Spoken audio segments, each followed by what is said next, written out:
नमस्कार दोस्तों, उम्मीद करता हूँ कि आप सभी स्वस्थ व सकुशल हैं और ईश्वर से आपके अच्छे स्वास्थ्य की कामना करता हूँ।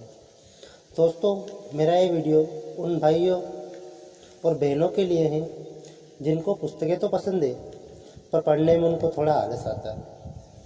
तो मैं उनके लिए पुस्तक का मूल सारांश ऑडियो फॉर्मेट में प्रस्तुत करूँगा, जो उनको पुस्तक की सारी महत्वपूर्ण बातें चंद मिनटों में ही बता देगा। दोस्तों, अगर वीडियो आपको अच्छी लगे तो लाइक, शेयर और सब्सक्राइब जरूर कीजिएगा, ताकि आगे भी मैं इस प्रकार की वीडियो बनाता रहूं। अगर आपको कोई पुस्तक पसंद है और आप उसका सारांश सुनना चाहते हैं तो हमें कमेंट बॉक्स में कमेंट करके अवश्य बताएं। हम उसके ऊपर अपना नया एक वीडियो बनाएंगे। हारा वही जो लड़ा नहीं।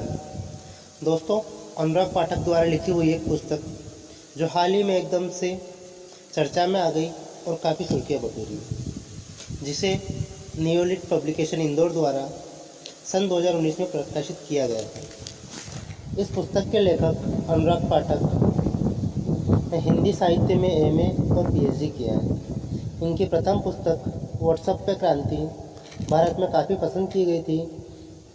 ये उनकी दूसरी पुस्तक है जो नौजवानों को इंस्पायर करने के उद्देश्य से लिखी गई है। हारा वही जो लड़ा नहीं, इस थीम पर लिखी हुई पुस्तक अंत तक पहुँचते पहुँचते आपको भी लड़ने का भरपूर साहस दे जाती है, चाहे आप किसी भी परिस्थिति में क्यों न हो।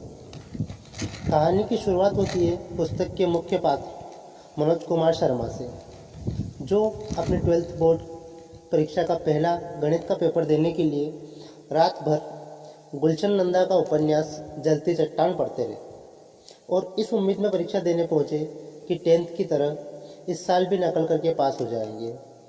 सब कुछ सही चल रहा था। नकल करवाने के लिए सारे छात्र को खुले मैदान में बिठा दिया गया। गणित के शिक्षक सारे प्रश्न को हल करके बोर्ड पर लिखवाने के उद्देश्य से पहुंच गए, परंतु किस्मत को कुछ और ही मंजूर था। वो कहते हैं ना, भगवान जो भी करता है अच्छे के लिए ही करता है।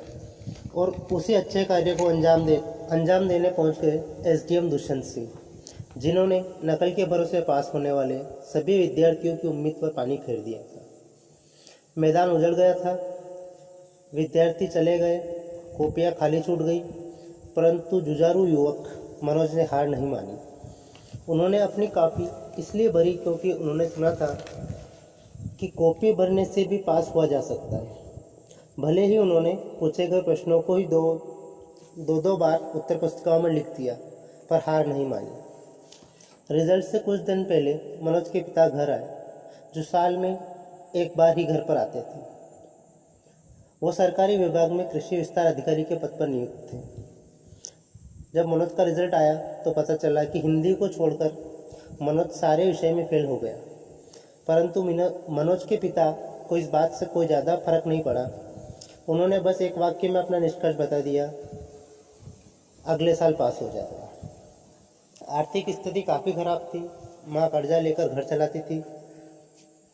आर्थिक स्थिति को मजबूत करने में योगदान देने के लिए मनोज और उसके भाई ने थोड़ा और कर्जा लेकर एक पुराना टेम्पो खरीदा और उसको भाड़े पर चलाने के लिए लिया।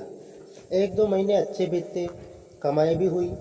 फिर एक दिन एक आपसी रंजिश के चलते मोटर मालिक ने थानेदार के साथ मिलकर दोनों को एक झूठे केस में फंसा दिया।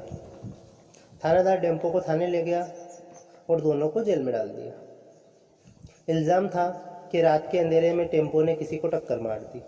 मनोज और उनका भाई तो जेल से बाहर आ गए, पर उनकी आर्थिक स्थिति को मजबूत करने की उम्मीदें और टेम्पो दोनों ही थाने में सड़ने के लिए पड़े रहे। सच्चाई के लिए लड़ने और अपने टेम्पो के छुड़वाने की सिफारिश लेकर एसडीएम के दफ्तर में पहुंच गए मनोज कुमार, परंतु शर्म की वजह से अपने मन की बात कह ना पाए और एसडीएम बनने की जानकारी लेकर वापस लौट आए। और यहीं से उनके जीवन का नया अध्याय शुरू हो गया। अपने एक रिश्तेदार की मदद से ग्वालियर के कॉलेज में बीए के लिए एडमिशन ले लिया।